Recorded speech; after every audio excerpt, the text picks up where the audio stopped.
Guys, magluluto tayo ng adobong isda na galunggong. Ayan guys. So, kasi adobo para masarap. Mahilig ba kayo guys sa adobo? Adobong isda. So, kung maraming sibuyas, bawang, at sili, paminta.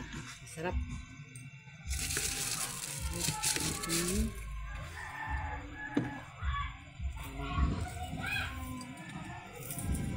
Guys.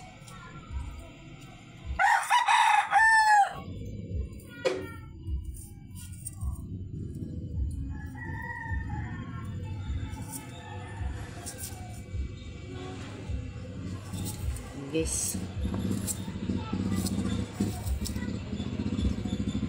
Medyo mahina pa ako guys. Pero kaya ko pa. Gusto kasi magluto. Gusto ko talaga magluto guys.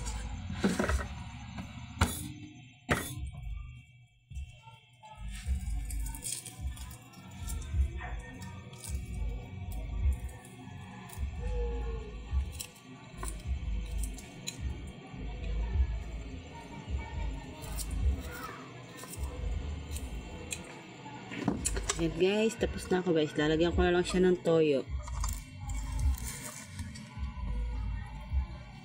Thank you for watching pala guys. Goodbye. Lutuin ko na siya guys.